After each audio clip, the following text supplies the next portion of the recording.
Hey guys, पुन्हा एकदा स्वागत आहे आपल्या मिनी व्लॉग मध्ये. इथं बघतो मम्मीने इथल्या भाकरी बुजा 4 वाजलेत ना, आमची व्हायला लागली चहाची तलब. बैल बोलला आजचे दिवस थांब ना, बोलतो ठेव, बोलतो चहा ठेवला ना, आलो बैलांची रंगणे. इथं बघतो तर भाईने कांदे कापायला घेतले आणि त्याला बोललो की बैला की कांदा खातान. तसंच भाई बोलायला लागला 4-5 कोंबड्या नेल्या बोलतो काल रातचे. मग कांदा खाल्यावर बोलतो काही आजार होत ना त्यानं. तर गाईस, खरोखर असं होत असेल कांदा खाल्यावर कोंबड्यांना आजार ना होत भाई कमेंट मध्ये सांगा होतं की ना होत. याने ते इथे गमेलच उलट गेला, मग उचलला गमेला ठेवला तिथं. इथं बघतो तर मामाने गाडी घेतली नवीन. तर कला ऐकता आता मामाला जिंकला कुठे झाले, मामा जिंकतो तुला काय करायचं. असंच बघतो तर युवराज भाईला जिमला घेऊन चालले. म्हणजे युवराज भाई बोलतो आता बॉडी बनवावं लागेल, आता कॉलेजला जाणार म्हणून आता बॉडी बनवता फुल डेंजर. आमच्या बाबाला काही सांगायलाच नको, आवडी डायबिटीज आहे तरी पण आवडा खाते बाई, काय सांगू. तसं झालं आपले काटेवर नाही आज हे चालले औरत का चक्कर बाबू भैया, औरत का चक्कर. आधीच भाईला आवडी लग्नाची पत्रिका येताना अंग धुवायला टाइमच ना भेटे याला.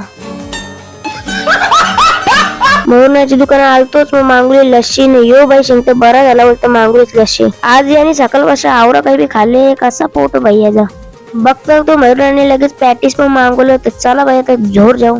आलो घरानं, यो बाई ते बीट कापतो. भाई शिंक बोलतो मला बैलाने उरवला बोलतो, डायरेक्ट जालीनेच पारलेला. त्याला बोललो बरं तुला बैल कवा ना मारे, दररोज मारतो. कसा वाटला आजचा ब्लॉग नक्कीच कमेंट मध्ये सांगा. त्याच्या आधी लाईक करा, युट्यूबला सबस्क्राईब करा, इंस्टाला फॉलोइंग करा. बाय.